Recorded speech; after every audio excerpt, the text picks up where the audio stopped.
Mei tahun 1944.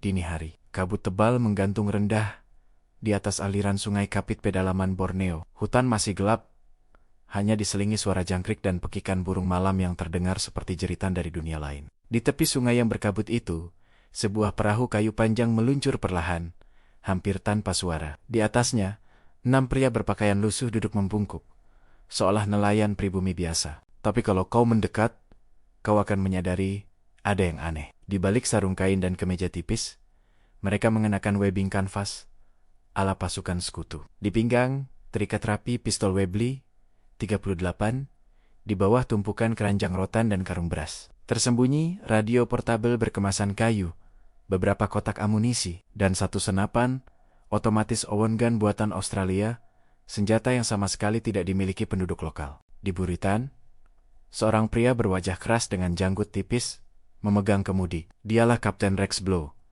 perwira intelijen Australia yang memimpin salah satu unit paling rahasia dalam perang Pasifik, Operasi Semut, atau Operation Semut, jaringan pasukan bayangan yang akan menghantui tentara Jepang di pedalaman Borneo. Rex menatap ke arah gelapnya aliran sungai. Di kejauhan, kilatan samar obor bergerak perlahan di tepian. Ada di titik yang benar, Kapten, bisik salah satu anak buahnya, Letnan muda Colin, mantan surveyor yang kini membawa peta buatan tangan di balik bajunya. Rex mengangguk pelan. Kalau intel dari kontak kita benar, itu orang Dayak. Kalau salah, ya, kita semua mati di sini malam ini. Perahu mendekat. Suara dayung dikayuh pelan. Kau bisa merasakan ketegangan di udara.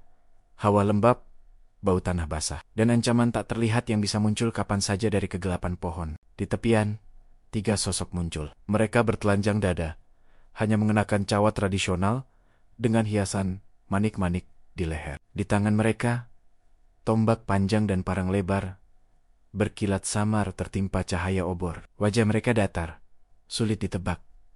Kawan atau pemburu kepala. Salah satu dari mereka maju selangkah, pria paruh baya dengan parut panjang di dada. Ia menatap Rex tajam, seolah mengukur bobot nyawanya. Kamu? Rex? Tanyanya dalam bahasa Melayu yang patah tapi jelas. Rex menarik napas lega. Kode pertama masuk. Ya, jawabnya pelan, dalam bahasa Melayu yang sudah ia latih berbulan-bulan. Saya Rex, dari Australia. Musuh Jepang. Pria Dayak itu memiringkan kepala, lalu mengangkat dagu. Kami juga musuh Jepang, katanya. Nama saya Lamang, kepala pejuang di sini. Kamu datang bawa apa? Rex memberi isyarat. 2 anak buahnya mengangkat terpal di tengah perahu, memperlihatkan peti kayu kecil, beberapa gulung kain, garam, dan obat-obatan. Senjata, obat, radio, dan masalah besar untuk Jepang, kata Rex. Suara rendah, tapi mantap. Lamang menatap lama. Dia tahu, keputusan ini akan mengubah seluruh nasib desanya, dan mungkin seluruh pedalaman Borneo. Ia melambaikan tangan. Naik, hutan kami, sekarang juga jadi hutan kalian. Tapi, ingat, ia menatap lekat mata Rex. Di sini, Jepang bukan satu-satunya yang bisa bunuh kamu. Beberapa bulan sebelumnya, ratusan kilometer dari hutan itu, di kantor intelijen sekutu di Australia Utara, peta besar Borneo terbentang di atas meja. Di atasnya, bendera-bendera kecil berwarna merah dan biru menusuk titik-titik penting. Balikpapan, Tarakan, Brunei, Kuching, Miri. Itu bukan sekadar nama di peta. Bagi sekutu, Borneo adalah paru-paru bahan bakar perang Jepang. Ladung minyak kilang, pelabuhan, jalur suplai. Semuanya menjadi nadi utama logistik kekaisaran Jepang di bagian selatan. Seorang perwira intel Australia, Mayor Bill Jenkins, menunjuk ke wilayah hijau luas yang hampir kosong dari tanda apapun. Lihat bagian ini, katanya pada sekelompok perwira muda. Pegunungan, hutan, rimba suku-suku, Dayak. Hampir tidak tersentuh Jepang, tapi mengelilingi semua titik vital mereka.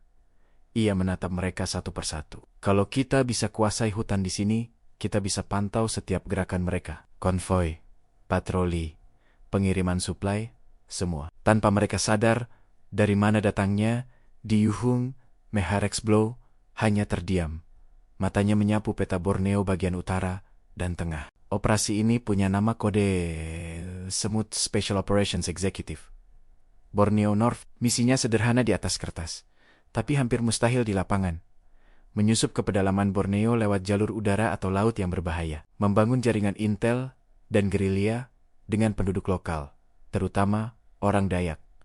Menghancurkan, mengganggu, dan melumpuhkan posisi Jepang menjelang pendaratan pasukan utama sekutu. Semut, kecil, nyaris tak terlihat. Tapi bila jumlahnya cukup dan koordinasinya tepat, mereka bisa melumpuhkan hewan sebesar apapun. Itulah filosofi operasi ini. Rex, seorang mantan guru dan pemanjat tebing, terpilih bukan karena fisiknya saja. Dia sabar, pendiam, dan punya kemampuan satu hal yang jarang dimiliki perwira lain.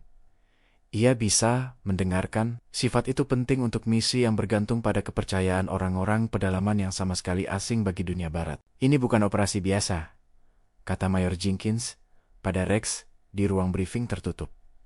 Kau bukan sekadar tentara, kau akan jadi bayangan, penghubung antara dunia kami dan suku-suku yang sudah ratusan tahun hidup di hutan itu. Kau butuh mereka lebih dari mereka butuh kita. Rex mengangguk, tanpa banyak bicara. Dan satu lagi, tambah Jenkins. Suaranya lebih pelan. Kalau tertangkap, Jepang tidak akan memperlakukanmu sebagai prajurit biasa. Mereka benci mata-mata. Jangan berharap ada kam tawanan. Di sana, hutan sendiri yang akan jadi kuburan. Kini, di tepian sungai Kapit yang berkabut, ancaman itu rasanya sangat nyata. Rex dan timnya turun dari perahu, kaki mereka langsung menyentuh lumpur dingin yang menelan hingga mata kaki. Nyamuk berputar-putar di telinga, terasa seperti jarum kecil yang tak henti menyerang. Lamang memberi isyarat pada orang-orangnya. Dalam sekejap, beberapa pria Dayak muncul dari kegelapan, seakan tumbuh dari batang pohon. Di pundak mereka tergantung senapan tua dan mandau. Parang melengkung berhias ukiran. Cepat, kata Lamang. Jepang kadang lewat sungai ini. Kalau mereka lihat obor terlalu lama di satu tempat, mereka curiga. Rex dan anak buahnya mengangkat peti, menyusuri jalan tanah yang hampir tak terlihat, hanya berupa jejak tipis di antara akar dan semak. Setiap langkah adalah pertempuran kecil, melawan rasa takut, kelelahan, dan suara-suara asing yang datang dari kegelapan hutan perawan. Tapi justru di sanalah, jauh dari garis depan resmi, sejarah baru akan ditulis, bukan oleh divisi tank atau skuadron pesawat, melainkan oleh unit kecil yang nyaris tak terlihat, yang namanya hanya dikenal dalam laporan rahasia. Operasi Semut. Malam itu, di tengah kabut dan pepohonan raksasa Borneo, para semut pertama akhirnya mendarat di sarang mereka. Mereka belum tahu, dalam hitungan bulan, hutan yang tenang ini akan menjadi neraka bagi setiap prajurit Jepang yang berani menyusup terlalu jauh dari jalan utama. Hutan menutup mereka sepenuhnya ketika rombongan Rex dan Lamang meninggalkan tepian sungai. Cahaya obor padam satu persatu, digantikan oleh gelap pekat dan sinar remang bulan yang hanya sesekali menembus celah daun raksasa di atas kepala. Malam itu, mereka berjalan hampir tanpa suara. Hanya bunyi ranting patah halus, desah napas, dan gemericik sungai kecil yang terus mengikut di sisi jalur setapak. Rex berkali-kali hampir tersandung akar besar yang menjalar seperti ular. Di belakangnya, Colin terengah pelan sambil menahan peti radio yang berat. Keringat mengalir di punggung, meski udara malam terasa lembab dan dingin. Lamang berjalan di depan, gerakannya gesit seperti seseorang yang sudah menghafal setiap pohon di hutan itu sejak kecil. Di bahunya, mandau lebar memantulkan cahaya bulan samar. Senjata yang punya reputasi tak kalah mematikan dari bayonet. Setelah menempuh perjalanan hampir 2 jam, rombongan sampai di sebuah lereng landai yang terbuka. Di sana, berdiri sebuah rumah panjang Dayak. Bangunan kayu raksasa yang ditopang deretan tiang, memanjang seperti kapal terbalik di tengah hutan. Dari kehauan samar-samar terdengar suara anak-anak dan dentang logam. Saat mereka mendekat, semua suara seolah berhenti. Puluhan pasang mata menatap dari balik celah dinding dan jendela kayu. Lamang mengangkat tangan. Mereka, orang luar, lawan Jepang. Mereka datang, bawa senjata, bawa obat. Seorang tetua berambut memutih, dengan telinga panjang dan anting besar, keluar dari pintu utama. Kulitnya keriput, tapi matanya tajam, seperti paruh elang. Jepang juga bilang mereka bawa obat, bawa keamanan. Gumamnya dalam bahasa Dayak, sebelum beralih ke Melayu. Tapi mereka bawa cambuk dan laras senapan ke dada kami. Rex maju setengah langkah. Walau tak mengerti semua bahasa Dayak, Dia tahu nada curiga bila mendengarnya. Ia menunduk hormat sedikit.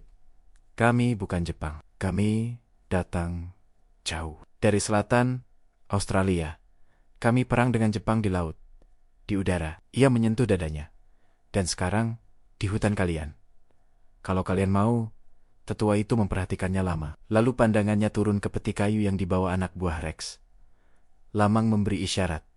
Rex mengangguk. Mereka meletakkan peti, mencongkel tutupnya dengan gagang pisau. Di dalamnya, tersusun rapi, beberapa pucuk senapan Lienfield yang mengkilap. Kotak-kotak kecil, amunisi, gulungan kain, garam, gula, dan kaleng obat. Beberapa paket kecil berisi butiran putih, sulfa, dan quinine, pelawan infeksi dan malaria. Tatapan di rumah panjang itu berubah. Beberapa pemuda Dayak maju selangkah. Mata mereka terbelalak melihat senapan baru yang jauh lebih bagus dari senapan tua warisan Belanda yang mereka miliki. Tetua itu menghela napas, seolah membuat keputusan yang sudah lama ia pikirkan. Jepang ambil padi kami, ambil perempuan kami, bunuh orang-orang kami, katanya pelan. Kalau kami bantu kalian, apakah kalian janji? Suatu hari, Jepang akan pergi dari tanah ini? Rex menatap lurus ke matanya. Ia tahu, di dunia perang, janji adalah hal paling rapuh. Tapi ia juga tahu, jawaban ragu akan menghancurkan semua kepercayaan sebelum sempat tumbuh. Ya, katanya mantap. Kami janji, pasukan besar kami akan datang. Tapi sebelum mereka datang, kami butuh mata kalian, langkah kalian, dan keberanian kalian. Kami tidak bisa jalan di hutan ini tanpa kalian. Hening sejenak. Lalu tetua itu mengangguk pelan. Kalau begitu, ia menoleh pada pemuda-pemuda di belakangnya. Mulai malam ini, hutan Borneo punya musuh baru untuk Jepang. Hari-hari berikutnya berubah menjadi rangkaian latihan intensif yang terselubung. Di sebuah lapangan kecil yang dibuka di antara pepohonan, di balik rumah panjang, Rex memimpin pelatihan. Orang-orang Dayak muda, pemburu babi, penebang kayu, dan mantan pengayau pemburu kepala, berdiri berbaris dengan senapan baru di tangan. Mereka terbiasa dengan tombak dan mandau, tapi senapan modern adalah hal lain. Recoil, bidikan, isi peluru, suara letusan. Semua perlu dipelajari. Jangan pegang seperti kayu bakar, seru Colin sambil menyesuaikan posisi tangan seorang pemuda Dayak bernama Jalong. Pundakmu harus kunci senjata. Kalau tidak, besok pagi tanganmu tak bisa angkat mangkuk nasi. Jalong terkekeh, tapi matanya serius. Ia mengangkat senapan, menarik napas, lalu menekan pelatuk. Letusan memecah keheningan hutan. Burung-burung berhamburan dari kanopi. Peluru menancap tepat di batang pohon yang ditandai dengan kain merah. Jalong menoleh ke belakang. Senyum lebar ini lebih enak dari sumpit, katanya puas. Suara besar, tapi musuh jauh bisa mati. Rex mengangguk. Ya, tapi jangan lupa, senjata ini bukan mainan. Jepang akan tahu kalau mereka dengar terlalu banyak suara seperti ini. Itu sebabnya latihan dilakukan dengan hati-hati. Peluru dibatasi, tembakan hanya sesekali, dan selalu di waktu-waktu yang suaranya bisa bercampur dengan petir atau badai. Selain senjata, Rex membawa hal yang lebih penting.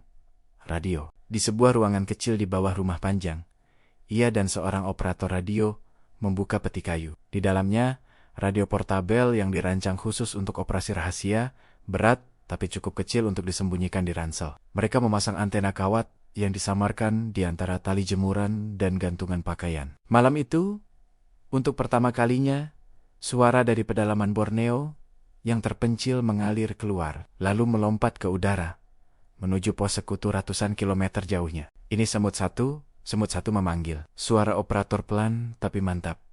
Posisi aman. Kontak dengan suku lokal berhasil. Mulai rekrutmen dan persiapan patroli. Tunggu instruksi lebih lanjut.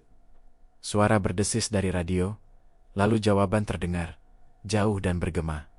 Semut satu diterima. Prioritas, pemetaan posisi Jepang, jalur suplai, dan lapangan terbang. Hindari kontak langsung kecuali terpaksa. Ulangi, hindari kontak langsung. Rex menutup mata sejenak. Ia tahu, untuk setiap pesan yang dikirim, ada kemungkinan Jepang menangkap sinyal dan mulai curiga. Tapi tanpa radio, operasi semut hanyalah gerombolan gerilya yang buta. Siang hari dipakai untuk menyelami dunia orang Dayak. Rex dan timnya duduk bersama para tetua, belajar tentang jalur-jalur rahasia yang menghubungkan sungai besar, desa terpencil, dan jalur pegunungan. Mereka mendengar cerita tentang orang-orang Jepang yang mulai memaksa warga menjadi kuli, mengangkut logistik, memotong kayu, dan membuka jalur. Jepang tidak mengerti hutan, kata Lamang pada Rex suatu sore. Ketika mereka duduk di tepi sungai kecil, mereka pikir hutan hanya kayu dan binatang. Mereka tidak tahu, hutan juga bisa makan manusia. Rex mengerutkan alis. Maksudmu? Lamang menunjuk ke sekeliling. Rawa berlumpur, akar menggular, dan tebing licin. Kalau kamu salah ambil langkah, kamu hilang. Tidak perlu peluru, tidak perlu Jepang. Hutan, diam-diam.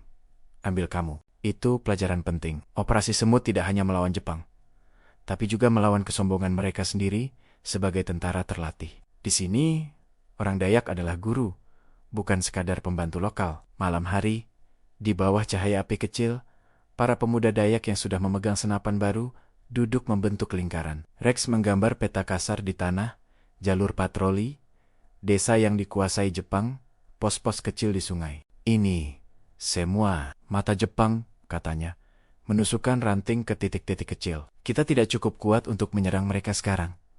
Tapi kita bisa tahu kapan mereka bergerak. Berapa banyak, kemana? Ia menunjuk para pemuda itu satu persatu. Kalian yang biasa berburu, kalian jadi mata dan telinga kami. Kalian jalan seolah berburu babi. Tapi mata kalian hitung berapa senapan Jepang. Kalian dengar bahasa mereka. Kalian lihat arah mereka pergi. Kalian kembali ke sini. Kalian cerita semuanya. Jalong mengangkat tangan. Dan kalau kami lihat, mereka sedikit. Kami bisa? Ia mengisyaratkan gerakan menembak dengan senapan. Rex tersenyum tipis. Saatnya akan datang. Tapi kalau kalian bertindak terlalu cepat, mereka akan tahu. Seluruh hutan ini melawan mereka. Kita butuh sesuatu yang lebih berbahaya dari satu peluru.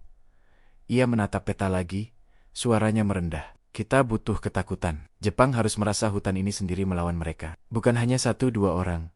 Di luar lingkaran, suara malam semakin pekat. Hujan mulai turun pelan, menetes dari daun-daun besar di atas. Di tengah hutan Borneo, di rumah panjang yang terpencil, sebuah pasukan bayangan sedang dilahirkan. Gabungan teknologi modern sekutu, radio, dan senapan. Dengan tradisi pemburu kepala, pengetahuan hutan, dan keberanian orang Dayak, mereka belum menembakkan satupun peluru ke arah Jepang. Tapi operasi Semut sudah berjalan, dan di kejauhan, tanpa mereka sadari, konvoi kecil Jepang sedang bergerak perlahan di sebuah jalur tanah sempit, menuju wilayah yang sebentar lagi bukan lagi milik mereka. Di kejauhan, tanpa mereka sadari, konvoi kecil Jepang sedang bergerak perlahan di sebuah jalur tanah sempit, menuju wilayah yang sebentar lagi bukan lagi milik mereka. Awal Juni tahun 1944. Jalur hutan antara sebuah pos Jepang kecil dan gudang logistik di pedalaman. Kabut pagi menggantung berat di atas jalan tanah yang baru dibuka. Pohon-pohon yang ditebang berserakan seperti tulang belulang raksasa di tepi jalur. Truk-truk Jepang yang berisik bergerak lambat. Roda mereka menghancurkan lumpur yang masih basah. Di depan, seorang sersan Jepang, Sersan Tanaka, berjalan sambil memegang senapan Arisaka dan mengunyah rokok yang sudah hampir habis. Wajahnya kusut, matanya merah kurang tidur. Kenapa harus lewat hutan terkutuk ini lagi? Gerutunya dalam bahasa Jepang. Kalau bukan karena drum minyak itu, aku sudah minta pindah ke kota saja.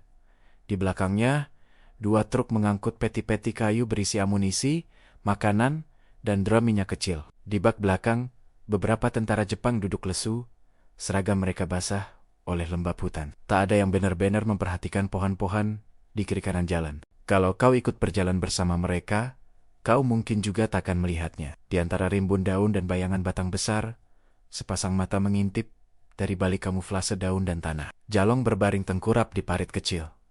Tubuhnya nyaris menyatu dengan lumpur. Di bahunya, senapan Lienfield tergeletak, tapi jari-jarinya saat ini bukan di pelatuk. Di tangan kirinya, ia memegang kecil notebook lusuh. Ia menghitung pelan dalam hati. 1, 2, 7, 11. Di belakangnya, dua pemuda Dayak lain bersembunyi, masing-masing memegang senjata. Namun mereka tidak diperintahkan untuk menembak hari itu. Ini bukan hari untuk serangan, ini hari untuk menghafal. Jalong menatap ke arah truk. Di sisi bak, tertera simbol kanji. Tengkorak kecil digambar di pojok peti yang baru dinaikkan. Bahan peledak, gumamnya pelan, dalam bahasa mereka sendiri. Konvoi bergerak makin dekat. Sersan Tanaka menoleh sekilas ke arah hutan. Ia tidak melihat apa-apa selain bayangan, pepohonan, dan kabut. Tapi seandainya ia lebih teliti, ia bisa saja melihat kilatan kecil di kejauhan. refleksi dari lensa teropong yang dipegang oleh seorang pria berambut coklat, berwajah kasar, bersembunyi jauh di belakang barisan semak Rex. Ia berlutut di belakang akar pohon besar, menempelkan teropong ke mata. Di sampingnya Colin memegang pensil dan kertas tahan air. 2 truk, 1 bagian pengawal depan, 1 pengawal belakang. Bisik Rex. Catat, tanda di peti, peluru dan bahan peledak. Jalur menuju, ia melihat ke arah ujung jalan. Ke arah lembah kecil yang mengikuti aliran sungai. Menuju gudang di hilir, gumamnya. Kalau kita bisa tahu pola mereka. Colin mengangguk, menulis cepat, setiap 3 hari. Seperti laporan sebelumnya, konvoi kecil, tapi rutin. Rex menurunkan teropongnya. Sejenak, ia terdiam, memperhatikan cara tentara Jepang berjalan. Ada kelelahan di langkah mereka, senapan yang digantung sembarangan di pundak, helm yang agak miring, wajah yang tak lagi waspada, seperti dalam buku manual militer. Mereka sudah terlalu lama, terlalu dalam, di wilayah yang mereka pikir sudah aman. Rex tahu, itu adalah celah. Malam harinya, di bawah atap rumah panjang, peta tanah kembali terbentang. Kali ini, jalur yang dilewati konvoi Jepang digambar lebih jelas. Sebuah garis yang mengikuti kontur lembah, melewati 2 jembatan kayu kecil, dan 1 belokan tajam di punggung bukit. Ini titiknya, kata Rex, menusukkan ranting pada sebuah lekukan jalan yang mengarah ke turunan curam. Di sini, truk harus pelan. Mereka tak bisa melihat jauh ke depan, karena belokan tajam dan turunan. Di kiri, tebing di kanan. Ia menatap Lamang, jurang kecil, kata Lamang. Batu dan semak. Kalau truk keluar jalur, mereka akan jatuh ke bawah. Rex mengangguk. Sangat bagus. Jalong yang duduk di sisi paling depan mencondongkan badan. Kalau begitu, kita serang di sini. Kita tembak supirnya. Truk jatuh ke bawah. Jepang mati semua. Beberapa pemuda lain tertawa kecil, membayangkan truk penuh Jepang terguling di jurang. Tapi Rex menggeleng. Belum? Katanya tegas. Kalau kita serang besar-besaran sekarang, Jepang akan tahu ada sesuatu di hutan ini. Mereka akan datangkan batalion lebih besar. Bakar desa, tutup jalur sungai. Kita bukan mau satu kemenangan besar hari ini. Kita mau 1000 luka kecil. Ia menggambar garis kecil menyilang di titik belokan. Kita mulai dari sini. Kalian punya cara membuat hutan sedikit lebih berbahaya dari biasanya? Lamang menatap pemuda-pemuda di sekeliling, lalu senyum tipis. Kalau soal itu, ia mengangkat mandau dan menggaruk dagunya dengan gagang. Leluhur kami ahli sekali. 2 hari kemudian, pada malam sebelum jadwal konvoi berikutnya, sekelompok kecil pria Dayak bergerak cepat di sepanjang jalur hutan. Mereka bekerja dalam diam. Di belokan tajam itu, tepat di titik turunan, mereka menggali kecil di bawah salah satu tiang penyangga jembatan kayu. Tak dalam, hanya beberapa jengkal. Cukup untuk menyembunyikan paket kecil yang dibungkus kain minyak. Paket itu dibuat dengan hati-hati oleh Colin dan seorang ahli bahan peledak dari unit Rex. Bukan bom besar yang akan meruntuhkan seluruh jembatan. Itu terlalu mencolok. Ini hanya cukup kuat untuk melemahkan satu bagian struktur. Yang penting, waktu dan tekanan, kata Colin sambil menyalakan sumbu khusus yang akan menyala sangat lambat, dipicu oleh getaran berat di atasnya. Ketika truk lewat, kayu yang sudah lemah akan patah sendiri. Orang Jepang akan mengira ini kecelakaan atau kualitas kayu yang jelek. Lamang mengangguk. Hutan membantu kita. Mereka menutup lubang dengan tanah, dedaunan, dan ranting, menghapus semua jejak. Di malam itu, hutan kembali tampak seperti hutan biasa. Tapi sekarang, ia punya rahasia kecil yang menunggu. Pagi berikutnya, kabut lagi-lagi menggantung di atas jalur. Konvoi Jepang datang seperti biasa. Langkah-langkah mereka berat, rutinitas yang terasa membosankan. Sersan Tanaka menguap, menepuk pipi sendiri untuk tetap terjaga. Setelah ini, istirahat sebentar di jembatan, katanya pada prajurit di sebelahnya. Rokok 1, baru jalan lagi. Truk pertama merayap menuruni turunan. Suspensi tua berderit, ban berputar pelan di tanah yang agak licin. Di kejauhan, kau bisa melihat sosok-sosok kecil yang nyaris tak terlihat di antara pepohonan, Jalong, dan 2 rekannya. Berjongkok di balik semak, mata mereka tak lepas dari jembatan kayu. Truk pertama sampai tepat di atas tiang yang melemah. Sekejap, ada suara krek halus. Sersan Tanaka berhenti melangkah. Alisnya mengernyit. Apa itu? Gumamnya. Suara itu berubah jadi derak keras. Kayu jembatan tiba-tiba melengkung, ban depan truk tergelincir sedikit ke sisi. Sopir berteriak, memutar setir panik. terlambat. Dengan suara gemuruh kayu patah, bagian depan truk anjlok. Bak belakang terdorong ke depan, melompat, lalu terpeleset ke samping. Dalam hitungan detik, seluruh truk terguling miring ke jurang kecil di sisi jembatan, menghancurkan semak dan batu di bawahnya. Drum minyak berguling, peti-peti kayu pecah. Jeritan prajurit bercampur suara logam menghantam batu. Sersan Tanaka terjatuh ke tanah, lututnya tergores. Ia bangkit terburu-buru, menatap adegan kacau itu dengan mata terbelalak. Baka, kenapa kau tak hati-hati? Teriaknya ke sopir, yang kini terjepit di balik kemudi, tangan berdarah. Prajurit lain berlarian, mencoba mengangkat peti, menarik korban, dan menstabilkan truk. Di atas tebing dari balik semak, Jalong mengamati semuanya. Di sampingnya, Rex dan Colin juga mengintip. Tidak ada ledakan besar, bisik Colin lega. Bagus. Mereka akan mengira ini murni kecelakaan. Rex mengangguk pelan, tapi matanya tajam memperhatikan. Di wajah beberapa prajurit Jepang, ia melihat sesuatu yang sangat ia cari. Ketakutan, tidak besar, tidak panik, tapi cukup. Lihat, katanya pelan. Mereka saling menyalahkan. Mereka kira ini kayu rapuh, jalan belum siap, nasib buruk. Mereka tidak pernah membayangkan ada orang yang membantu hutan. Jalong menoleh pada Rex. Kapan kita benar-benar bunuh mereka? Rex diam sejenak, lalu menghela napas. Itu akan datang, katanya. Tapi ketika kita mulai menembak, semuanya berubah. Jepang akan tahu ada musuh. Sekarang, mereka hanya tahu hutan ini tak bersahabat. Mereka mulai takut jalan jauh dari kota. Itu senjata terbaik kita. Ia memperhatikan Sersan Tanaka yang kini berteriak, memerintahkan anak buahnya membersihkan jalan dan memeriksa tiang-tiang jembatan lain. Semakin lama mereka di sini, semakin letih, semakin mereka merasa dikepung oleh sesuatu yang tak bisa mereka lihat. Saat itu tiba. Setiap tembakan kita akan terasa seperti datang dari hutan itu sendiri. Malam harinya, radio kembali hidup di ruangan bawah rumah panjang. Semut satu ke komando, suara operator terdengar. Konvoi logistik Jepang tergelincir di jalur hutan utama.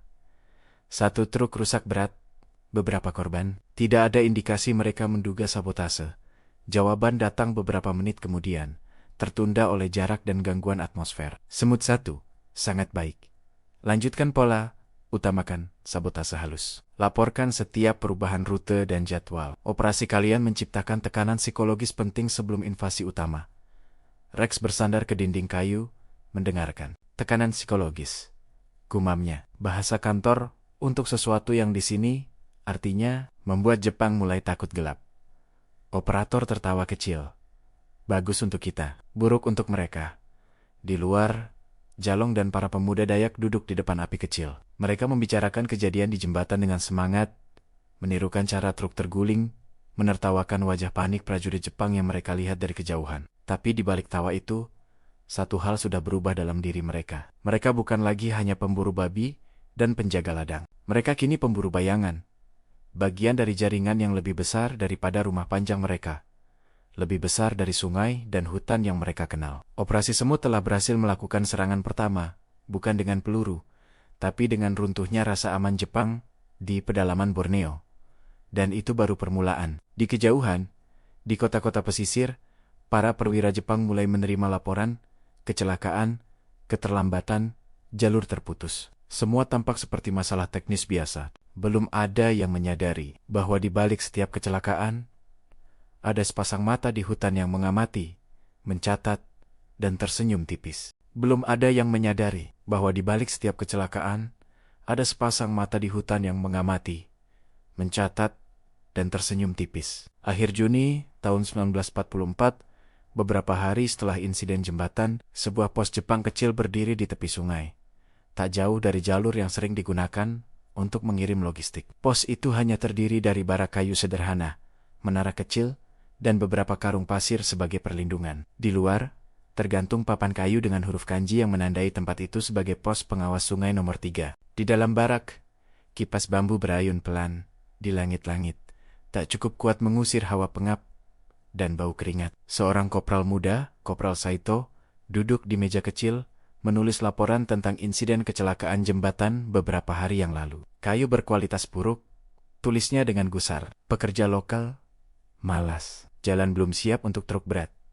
Ia menghela napas, meletakkan kuas. Di luar, suara tawa terdengar. Beberapa prajurit sedang bercanda sambil membersihkan senapan dan seragam. Mereka sama sekali tidak tahu bahwa di balik belukar di seberang sungai ada mata lain yang sedang menghitung. Di seberang air yang mengalir pelan, Jalong berjongkok dengan tubuh menempel ke tanah, ditemani dua pemuda Dayak lain. Mereka mengintip melalui celah semak, mengamati pos Jepang dengan teliti. 4 orang di luar, 3 di dalam, bisik Jalong, senjata. 1 di menara 1, di dekat pintu, 2 di pundak. Sisanya, di dalam, di belakang mereka, sedikit lebih jauh ke dalam hutan, Rex dan Lamang berjongkok di balik batang pohon tumbang. Rex menatap ke arah pos dengan teropong kecil. Kecil, gumamnya, terlalu kecil untuk jadi target besar, tapi cukup penting untuk jadi pesan. Lamang menoleh. Pesan untuk siapa? Rex menurunkan teropong dan menatap Lamang. Untuk semua pos kecil seperti itu. Untuk semua prajurit Jepang di pedalaman. Kita tidak bisa serang semua. Tapi kalau satu runtuh dengan cara yang benar, kabar akan menyebar lebih cepat daripada radio. Lamang tersenyum tipis. Tatapannya menjadi dingin. Kalau soal membuat kabar cepat menyebar, katanya, orang Dayak sudah punya cara sejak sebelum ada Jepang. Sebelum ada Belanda, Rex tahu persis apa yang dimaksud. Tradisi mengayau, berburu kepala, bukan sekadar mitos bagi orang Dayak. Itu sejarah. Dan walau banyak kepala suku sudah meninggalkan tradisi itu, bayangannya masih hidup dalam cerita-cerita yang dituturkan di dekat api. Rex menarik napas panjang. Kalau kita gunakan cara itu, katanya pelan, ini bukan lagi sekadar perang senjata. Ini perang rasa takut. Lamang mengangguk tanpa ragu. Jepang sudah membawa rasa takut ke desa-desa kami. Sekarang, giliran mereka. Malam itu, ketika kabut turun, dan suara hutan berubah menjadi gumaman rendah yang terus-menerus. Pos Jepang di tepi sungai itu tertidur dalam rutinitas. Sersan jaga duduk di dekat pintu barak, menguap lebar. Di menara kayu seorang prajurit hampir tertidur. Senapan tersandar di dinding. Tak ada yang memperhatikan bagaimana suara hutan berubah. Di kegelapan di bawah pohon-pohon besar, sekelompok pria Dayak bergerak tanpa suara. Tubuh mereka diolesi lumpur, rambut mereka dihiasi daun dan ranting. Di tangan mereka, bukan hanya senapan baru, tapi juga mandau yang diasah hingga tipis seperti pisau cukur. Rex dan Kalin berada lebih jauh di belakang, bersembunyi di balik akar pohon besar. Mereka tidak ikut langsung menyerbu, tapi mereka ada di sana, saksi dan penghubung yang mengarahkan operasi ini. Tidak ada tembakan kecuali terpaksa, kata Rex ketika mereka menyusun rencana tadi sore. Tidak ada ledakan. Tidak ada jejak yang menunjukkan ini kerja sekutu. Jepang harus merasa hutan sendiri yang menyerang mereka. Sekarang, rencana itu sedang dijalankan. Lamang memberi isyarat dengan tangan. 3 pria Dayak meluncur ke arah menara, memanjat tiang kayu seperti bayangan. Prajurit Jepang yang hampir tertidur itu hanya sempat mengerjapkan mata ketika tangan kuat menutup mulutnya dari belakang. Kilatan mandau hanya sekejap. Lalu, Ening, di sisi lain 2 pemuda Dayak merayap ke dekat pintu barak. Sersan jaga mendongak, merasa ada gerakan di kegelapan. Tak sempat selesai. Satu tangan dari belakang menarik kepalanya ke belakang. Dan di detik berikutnya, mandau lain bergerak cepat, bersih. Senyap. Di dalam barak, 2 prajurit sedang bermain kartu. Sementara satu lagi sudah tertidur. Senapan tergantung di dinding. Mereka mendengar sesuatu di luar. Suara aneh, seperti benda jatuh pelan. Tanaka, panggil salah satu dari mereka. Tidak ada jawaban. Prajurit kedua berdiri, berjalan ke arah pintu sambil menguap. Ia membuka sedikit daun pintu, menoleh keluar. Yang ia lihat hanya kegelapan. Ia hampir menutup pintu kembali ketika sesuatu bergerak di sudut matanya. Terlalu cepat untuk dipahami. Bayangan, tangan, pisau, dan barak itu tidak pernah mengeluarkan suara tembakan malam itu. Hanya bunyi-bunyi berat yang tertahan.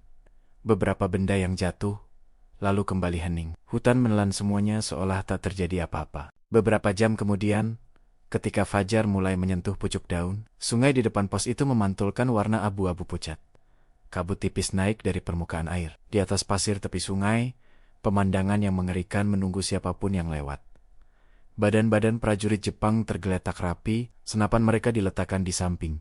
Seolah-olah mereka hanya tertidur. Tak ada peluru, tak ada bekas ledakan. Yang hilang hanyalah satu hal, kepala mereka. Di tiang menara dan di pintu barak, tergantung beberapa kepala itu, bukan dengan cara brutal sembarangan, tapi dengan pola tertentu, seolah mengikuti ritual kuno. Mata mereka terbuka, memandang kosong ke hutan yang diam. Di seberang sungai, di balik semak, Rex berdiri bersama Lamang dan Jalong, mengamati dari jauh. Jantungnya berdegup lebih cepat, bukan hanya karena keberhasilan, tapi karena dampak yang ia tahu akan ditimbulkan. Kau yakin ini yang kau mau? Tanya Lamang pelan, lebih sebagai formalitas daripada keraguan. Ini cara kami sejak dulu. Rex menelan ludah, matanya tak lepas dari pemandangan di seberang. Ini kejam, katanya jujur. Tapi Jepang memahami bahasa kekerasan lebih cepat daripada bahasa diplomasi. Di laporan resmi, kami akan menyebut ini serangan gerilya lokal.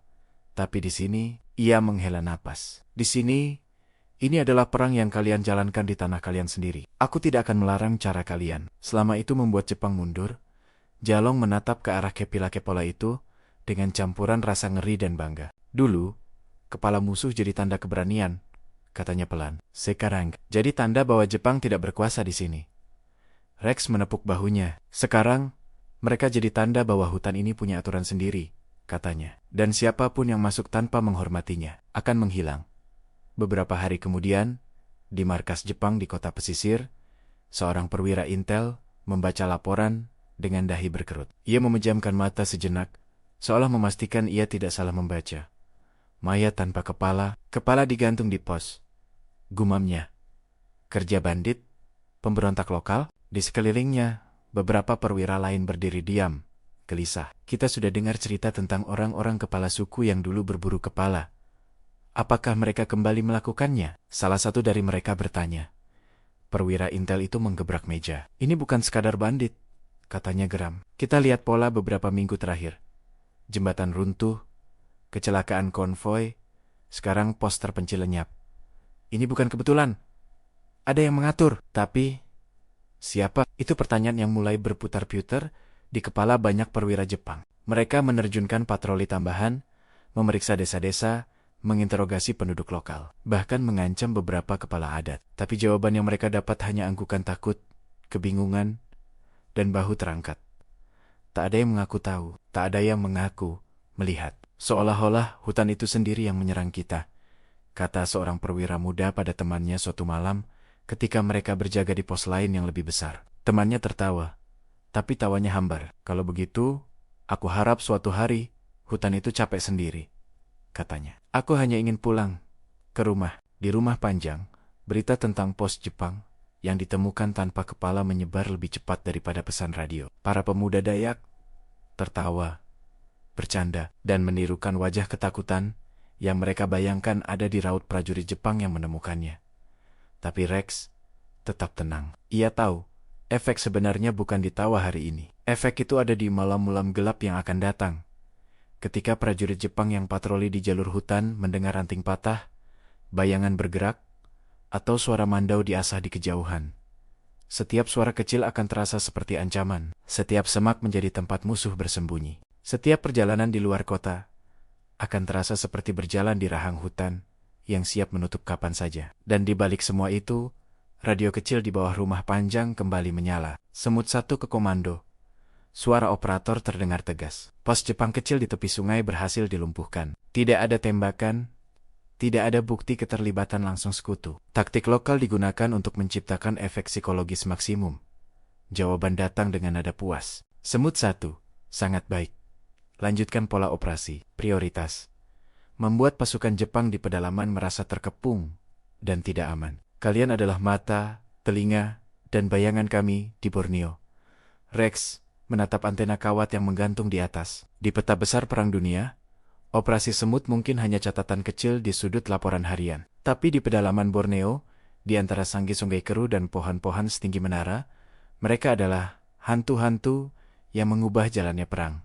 Satu jembatan runtuh, satu konvoi tergelincir, satu pos hilang, dan 100 ketakutan baru di hati musuh. Namun, perang ini belum selesai. Di Cakrawala, sesuatu yang jauh lebih besar sedang dipersiapkan. Pendaratan pasukan utama sekutu di Borneo. Dan sebelum hari itu tiba, operasi semut masih punya satu tugas besar. Mengubah seluruh hutan menjadi medan perang yang paling dibenci tentara Jepang. Dan sebelum hari itu tiba, Operasi Semut masih punya satu tugas besar, mengubah seluruh hutan menjadi medan perang yang paling dibenci tentara Jepang. Juli tahun 1944. Pedalaman Borneo, jauh di utara rumah panjang pertama.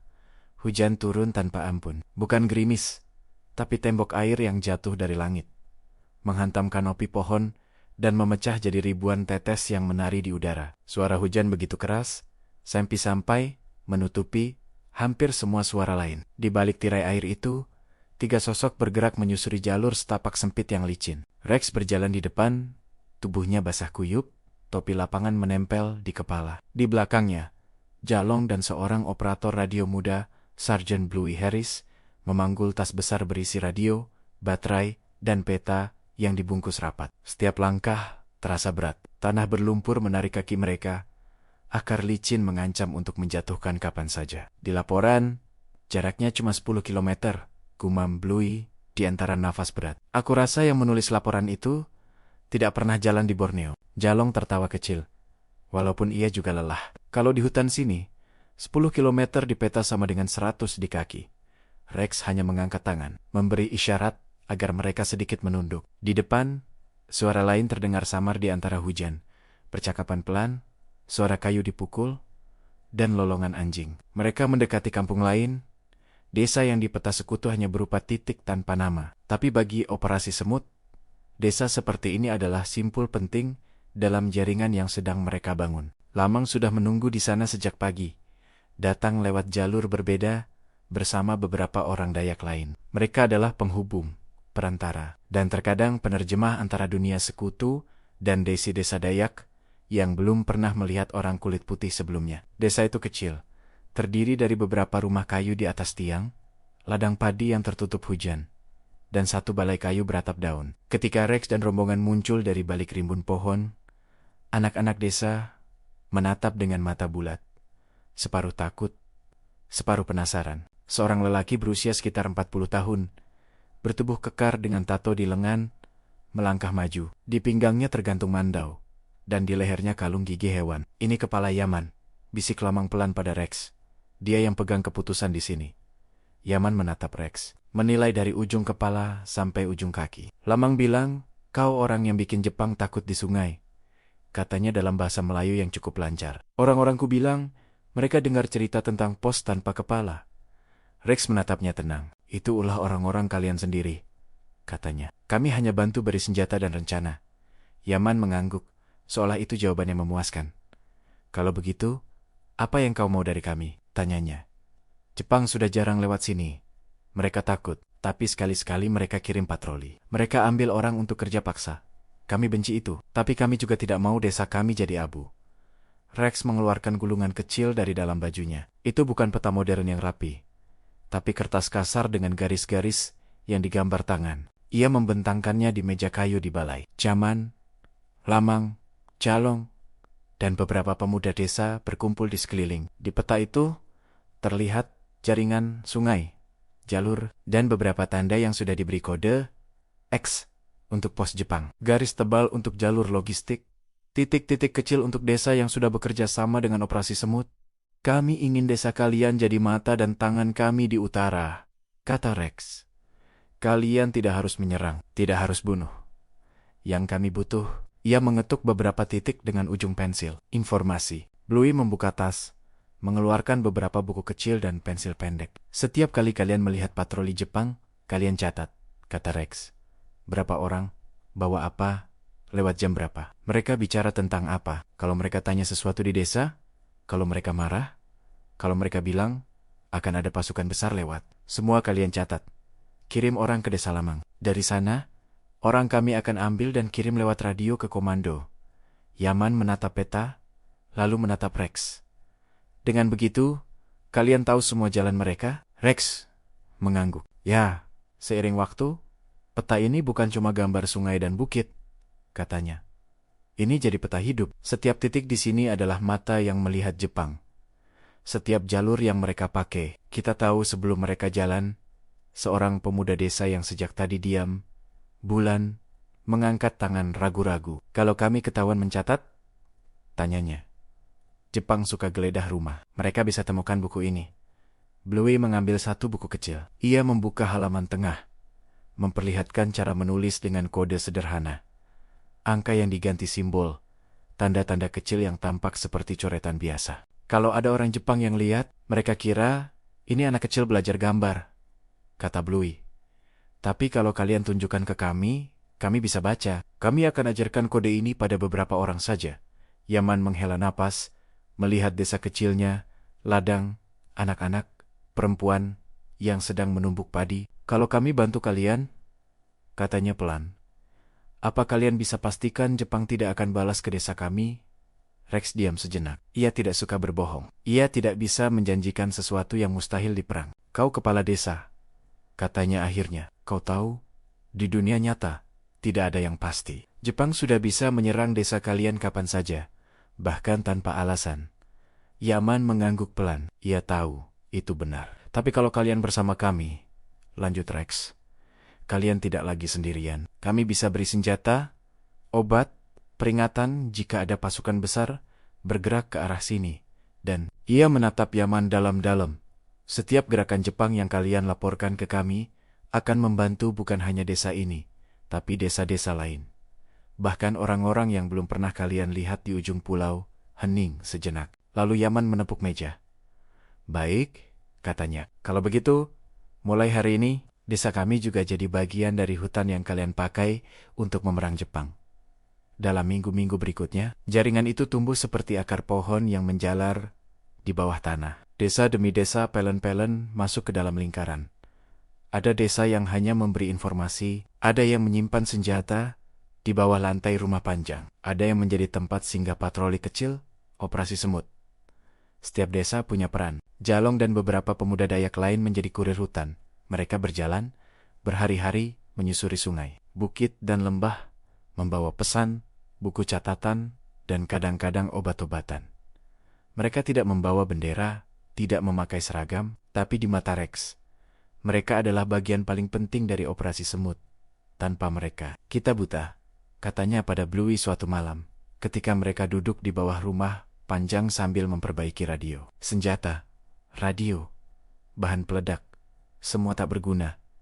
Kalau kita tidak tahu di mana musuh berada, jam berapa mereka jalan, berapa banyak mereka datang.